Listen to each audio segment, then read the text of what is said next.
Assalamualaikum warahmatullahi wabarakatuh. Selamat malam mahasiswa-mahasiswi yang saya sayangi. Semoga kita semuanya selalu dalam keadaan sehat, sukses dan bahagia. Dipermudahkan segala urusan kita oleh Yang Maha Kuasa. Ya, kali ini kita perkuliahannya membahas mengenai pengertian dasar atau konsep dalam hukum, yaitu nanti kita akan membahas mengenai subjek hukum, kemudian kita akan membahas hak dan kewajiban, ya. Oke. Selanjutnya ini kita ke poin ini ya, subjek hukum ya. Jadi pengertian subjek hukum adalah segala sesuatu yang dapat mempunyai hak dan kewajiban menurut hukum.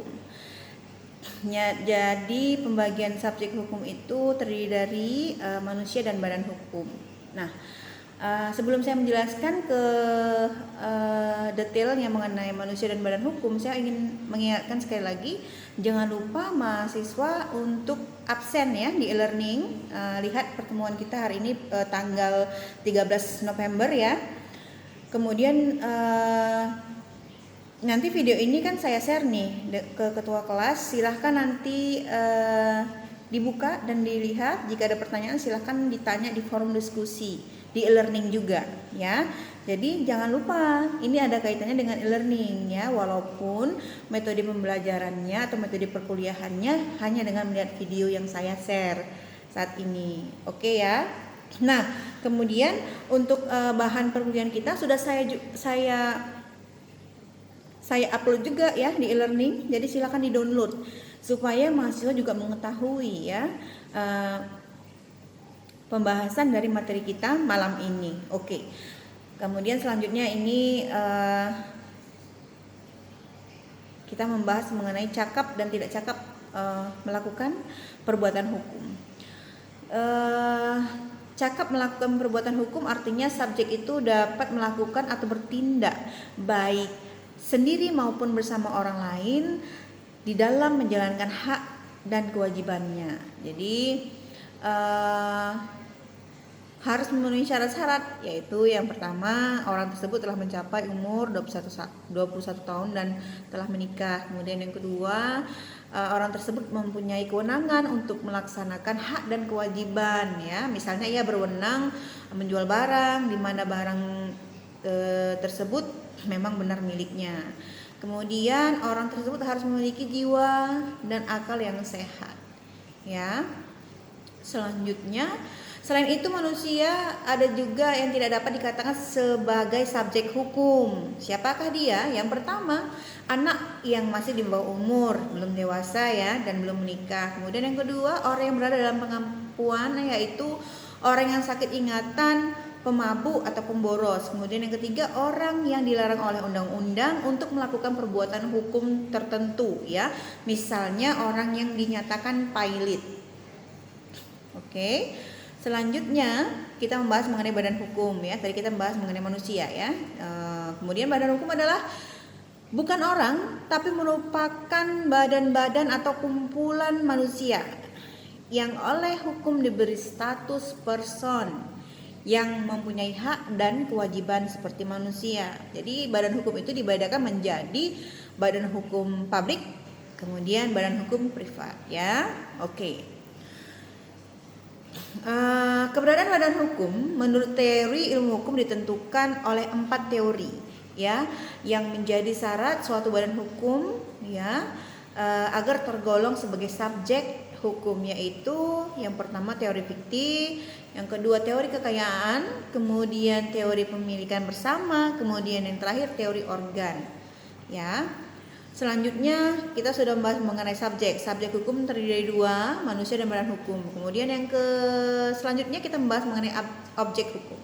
Objek hukum adalah segala sesuatu yang berguna bagi subjek hukum ya, manusia atau badan hukum, dan yang dapat menjadi pokok atau objek suatu hubungan hukum, karena hal itu dapat dikuasai oleh subjek hukum. Biasanya objek hukum disebut benda ya. Oke.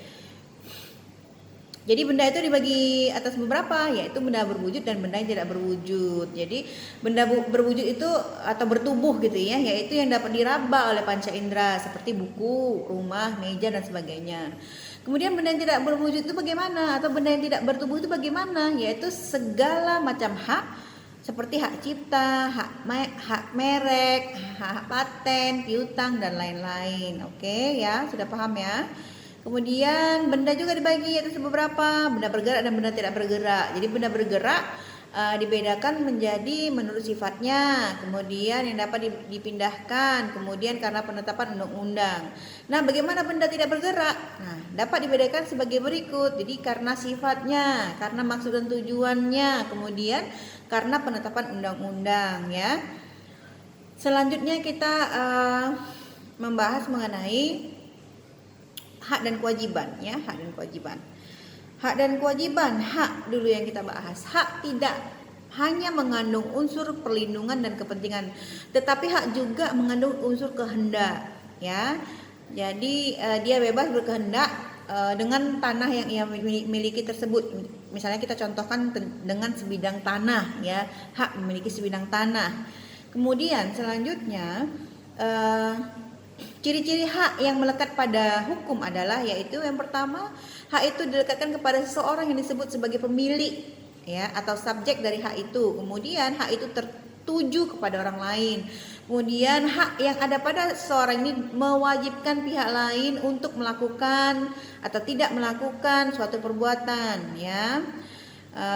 Atau commission atau omission, ini menyangkut sesuatu yang biasa disebut sebagai objek dari hak. Kemudian setiap hak menurut hukum itu mempunyai titel ya, yaitu suatu peristiwa tertentu yang menjadi alasan melekatnya hak itu kepada pemiliknya. Oke. Selanjutnya kita membahas mengenai teori-teori dalam menjelaskan hak dan kewajiban. Ada teori kepentingan. Kemudian hak itu sesuatu yang penting bagi seorang yang dilindungi oleh hukum ya. Kemudian teori kehendak ya.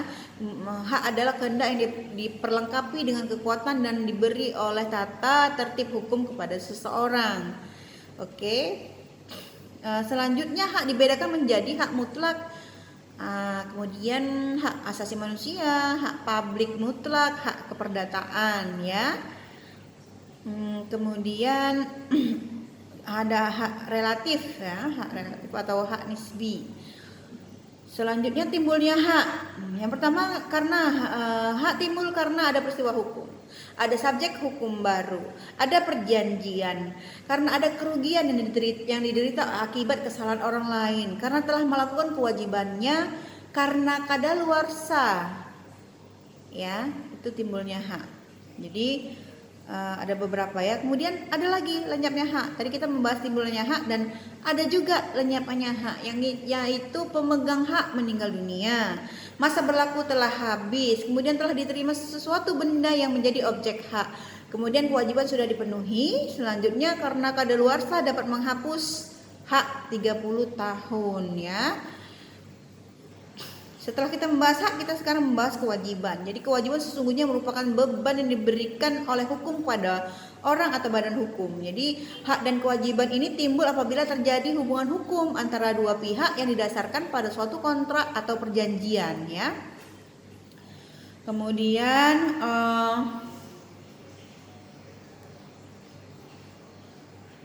kita bahas mengenai kewajiban dalam ilmu hukum dibedakan beberapa golongan, yaitu terdiri dari kewajiban mutlak atau kewajiban nisbi ya, kewajiban publik dan kewajiban perdata, kewajiban positif dan kewajiban negatif. Selanjutnya, lahir dan timbulnya suatu kewajiban disebabkan oleh hal sebagai berikut.